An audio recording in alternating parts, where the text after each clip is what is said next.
fifth London Bridge to stand here in nearly 2,000 years. The first one, a wooden bridge, it was built by the Romans. That one burned down. And as I'm sure you may have gathered from the nursery rhyme, the song, most of the others, they fell down, all but one.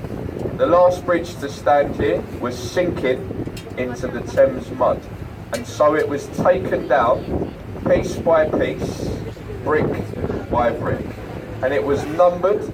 It was shipped out to America, to Lake Havasu, where it now stands in Arizona today, bought by a very wealthy American man, an oil tycoon called Robert McCulloch, for $2 million. Has anybody seen the bridge in America? There we go, the family over there have seen it. Give us a wave, because not a lot of people in London believe that story, but you can back me up. It's definitely there. Thank you. Can you come again tomorrow? Now we look to the left, look in the dock, for the children, a pirate ship. An exact working replica of Francis Drake's old ship, the Golden Hind. Sir Francis Drake was the first Englishman to sail a ship around the world. That ship has been around the world twice.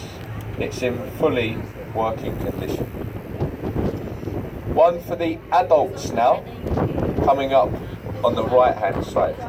As we pass beneath the next bridge, look in that small glass box on the river wall, and if you're lucky, you may see some semi-naked people roaming around. Because inside that little glass box is a health and relaxation spa. They thought that they were clever by putting it underneath a bridge so nobody could see them. They clearly forgot about us, the boats that go up and down all day long. And believe me when I say this, gentlemen, some days are better than others. Some days are truly horrific. You wish you never looked. Other days, we can turn the boat around and we go back for round two. We're doing circles around the bridge some days.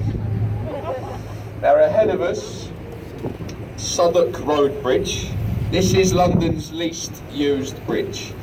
Built to take some of the congestion away from London Bridge, but the bridge was built so well hidden in the back streets of London that nobody can really find the bridge to use it.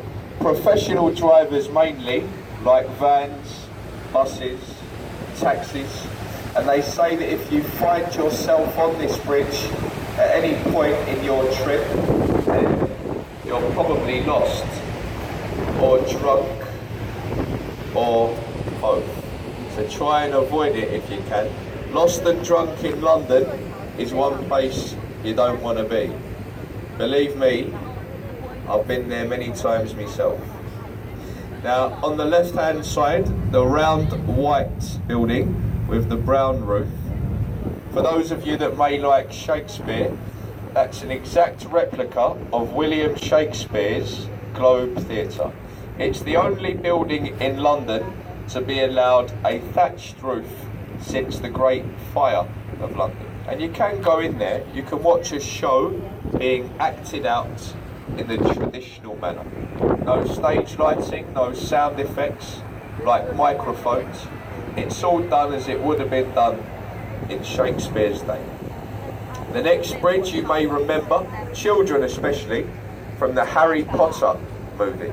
This is the bridge that he flew under in the car. It's called the Millennium Footbridge, and it was built in the year 2000 by Lord Norman Foster.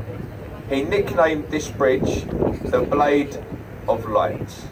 And as I'm sure a few people may remember, the lights went out rather quickly. Opened on a Saturday morning by the Queen, closed at 12 o'clock the same day by the police. And that's because the bridge was swinging about a foot to either side. They had to close the bridge, they had to re-strengthen it.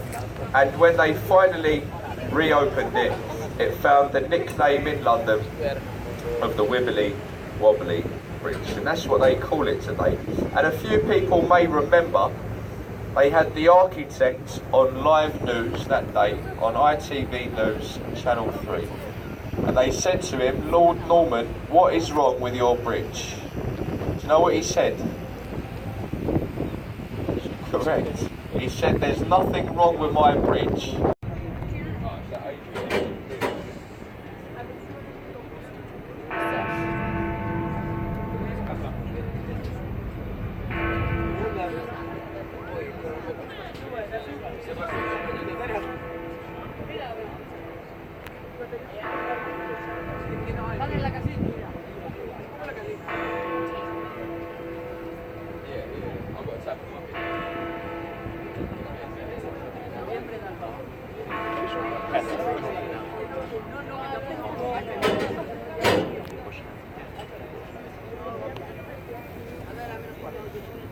And there we go. It's not as exciting as 8 o'clock, but it's still right.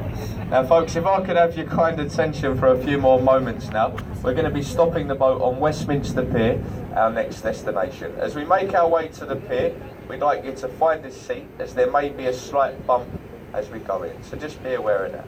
Now before you leave us, make sure you've got all of your belongings. Have a little look around you now. Take your phones, your cameras, your handbags, your children, your wives, other people's wives. Don't leave anything behind. The Golden Eagle, that's a war memorial for the RAF. And the gold eagle on the top is made from enemy artillery.